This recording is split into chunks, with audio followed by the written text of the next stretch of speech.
Welcome दोस्तों, आप सभी का फिर से स्वागत है मेरे यूट्यूब चैनल पढ़ाई आसान है पर। आज की वीडियो में मैं फिर से आप लोगों के लिए 12th क्लास की फ्लेमिंगो बुक का एक लेसन लेके आया हूँ, जिस लेसन का नाम है लॉस्ट स्प्रिंग। ये लेसन नंबर 2 है, lost spring stories of stolen childhood, जिसको लिखा है अनीस जंग ने। कई सारे स्टूडेंट्स ने आई होप इस लेसन का टाइटल सुनते के साथ ही अंदाज़ा लगा लिया होगा कि इस लेसन में क्या बताया गया है। तो चलिए थोड़ी सी इस लेसन के बारे में बात कर लेते हैं। लॉस्ट स्प्रिंग लेसन के अंदर अनीस जंग, जो कि बहुत अच्छे राइटर हैं, उन्होंने चाइल्ड लेबर जैसी बहुत खतरनाक असामाजिक तत्व जो हमारे समाज में फैल चुका है, उसको क्रिटिसाइज करके एक कहानी लिखी है। ये कहानी दो पार्ट्स में डिवाइडेड है। पार्ट नंबर 1 साहिब आलम के बारे में है, जिसमें हम इस वीडियो में बात करेंगे। तो आज मैं आप लोगों के साथ इस वीडियो में सिर्फ साहिब आलम का जो पार्ट है वो डिस्कस करूँगा। तो आइए चलते हैं कहानी की तरफ। अनीस जंग की कहानी की शुरुआत में उन्होंने एक बच्चे का जिक्र किया है जो महज 10 से 11 साल का है और जिसका नाम साहिब आलम है। उसका नाम अपने आप में मजाक बनकर रह चुका है, क्योंकि साहिब आलम का जब हम मतलब निकालने जाते हैं तो उसका मतलब निकलता है Lord of the universe, Lord of the master. Hindi में निकाला जाए तो ब्रह्मांड का स्वामी, गॉड, भगवान।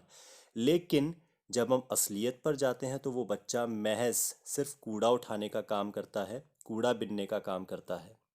वो इतना गरीब है कि उसके पैरों में एक टूटी चप्पल भी नहीं है। वो नंगे पैर रोज़ सुबह कूड़ा बिनने का काम करने के लिए निकल पड़ता है अपने दोस्तों के साथ और दोपहर तक गायब हो जाता है। वो इतना गरीब है कि वो किसी स्कूल में एडमिशन भी नहीं ले सकता है। वो ढाका से आया था। अगर हम उसके फैमिली बैकग्राउंड की बात करें तो वो अपनी फैमिली के साथ 1971 के वॉर के समय बांग्लादेश से दिल्ली आ चुका था।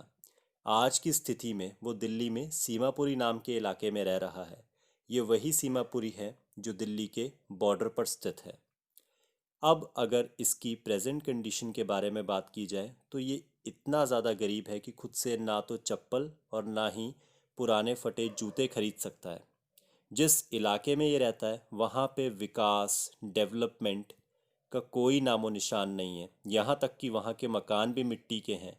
उनके ऊपर टीन और तिरपाल की छतें हैं। ना कोई सीवेज है, ना ही नालियाँ हैं, और अक्सर ही वहाँ पर पानी आकर के ठहर जाता है, जो कई सारी बीमारियों को न्योता देने के लिए, इनविटेशन देने के लिए काफ़ी है। पिछले 30 साल से 10,000 से भी ज़्यादा लोग जो कि कूड़ा चुनने का काम करते हैं वो वहीं रहते हैं। उनके पास ना कोई पहचान है, ना कोई परमिट कार्ड है। उनके पास है तो सिर्फ एक राशन कार्ड और वोटर आईडी कार्ड, जिससे वो अनाज खरीदने के काबिल हो जाते हैं। यकीन मानिए, उनके पास डॉक्यूमेंट होने से ज़्यादा ज़रूरी अनाज खरीदना है, क्योंकि अनाज उनका पेट भरता है। अब सीमापुरी में रहने वाले लोगों की ज़िंदगी के ऊपर कुछ बात कर लेते हैं। वहाँ बच्चे, बूढ़े, औरतें, सभी एज ग्रुप के लोग रहते हैं। वहाँ बच्चे बड़े होते हैं संघर्ष के साथ, बड़े होते के साथ ही संघर्ष उनके जीवन का एक अहम हिस्सा बन जाता है। सीमापुरी में ज़िंदा रहने का मतलब ये है कि आपको कूड़ा बिनने का काम करना ही होगा। ये ठीक ऐसा प्रतीत होता है कि सालों से ये कला बन चुकी है, जो उन लोगों के दिलो दिमाग में बैठ चुकी है कि अगर सीमापुरी से कोई बिलोंग करता है और उसे ज़िंदा रहना है तो उसे कूड़ा बिनने का काम करना ही होगा।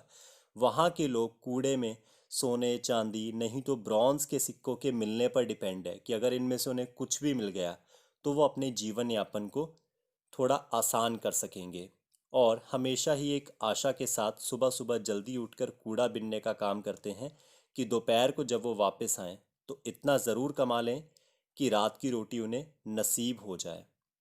तो आइए बात करते हैं राइटर की एक छोटी सी मुलाकात जो कि साहिब आलम के साथ होती है। कैसे ये लोग आपस में मिलते हैं, कैसे ये एक दूसरे के साथ आई कांटेक्ट करते हैं, और कैसे साहिब आलम के चेहरे और आंखों को राइटर अनीस जंग पड़ जाते हैं। एक सुबह जब राइटर अपने घर के बाहर खड़ा था तो उसने साहिब आलम को अपने घर के आगे से गुजरते हुए देखा, और उसने देखा कि आज उसके कंधे पे कचरे का बैग नहीं है, कचरे का पॉलिथिन नहीं है, और वो आज कहीं और जा रहा था। आज वो टी स्टॉल पर जा रहा था क्योंकि उसने अपना काम बदल लिया था। क्योंकि पिछले कूड़ा बिनने वाले काम से उसका जीवन यापन बिल्कुल भी आसान नहीं हो रहा था। अब वो एक टी स्टॉल पे यानी कि चाय के खोखे पे काम करने वाला साहिब आलम है। अब के और पिछले हालात में फ़र्क सिर्फ इतना है कि पिछले काम से उसका जीवन यापन आसान नहीं हुआ, लेकिन अब टी स्टॉल पे एज अ चाइल्ड लेबर काम करने पे उसे महीने के 800 रुपये मिलते थे और उसका मालिक उसे 2 समय का खाना भी देता था। लेकिन आज भी साहिब आलम अपने हालातों के आगे मोहताज था। आज भी उसे ना तो कोई टूटी चप्पल मिली थी, ना ही कोई जूता में नसीब हुआ पहनने के लिए। तो आज भी साहिब आलम की स्थिति कुछ बदली नहीं है, ठीक वैसी ही है। आज भी वो अपने हालातों से मजबूर है। आज भी कहीं ना कहीं उसकी आंखों में टूटे सपने दिखाई देते हैं, जो कि राइटर बहुत आसानी से देख सकता है। आज भी वो अपनी गरीबी का मोहताज है। राइटर अक्सर सोचता है कि साहिब आलम जैसे कई बच्चों की जगह कूड़ा बिनने या टी स्टॉल पे काम करने के लिए नहीं बनी है। इन बच्चों की असली जगह स्कूल में है, जहां वो शिक्षा ले सकें, पढ़ सकें, अपना भविष्य सुधार सकें। लेकिन साहिब आलम जैसे और भी कई बच्चे सीमापुरी की तंग गलियों में मोहताज हैं कूड़ा बिनने जैसा काम करने के लिए। तो दोस्तों, आपने इस वीडियो के अंदर सुना साहिब आलम की क्या स्थिति है, क्या उसके नाम पर तंज कसा गया है, किस तरीके से वो अपने हालातों से मजबूर है, कैसे वो अपनी फैमिली को परिपूर्ण करने के लिए, उनका गुजारा अच्छे से करने के लिए काम करता है, मेहनत करता है। वो इतना गरीब है कि उसको जूता या चप्पल भी नसीब नहीं होता है। तो ये था स्टोरीज ऑफ स्टोलन चाइल्डहुड का पार्ट 1, जिसमें मैंने आप लोगों के साथ साहिब आलम की स्टोरी डिस्कस की। आई होप आपको ये वीडियो का कंसेप्ट यूज़फुल लगा होगा, स्टोरी अच्छी लगी होगी। रह गई बात मुकेश वाले पार्ट की, तो उसके बारे में हम बात वीडियो के पार्ट 2 में करेंगे, और वो वीडियो भी आई प्रॉमिस मैं आप लोगों के लिए जल्दी से जल्दी लेके आऊँगा। अगर आपको कॉन्सेप्ट और वीडियो यूज़फुल लगा हो तो प्लीज़ इसको भी लाइक, सब्सक्राइब और कमेंट ज़रूर करें। तब तक के लिए bye bye, take care everyone.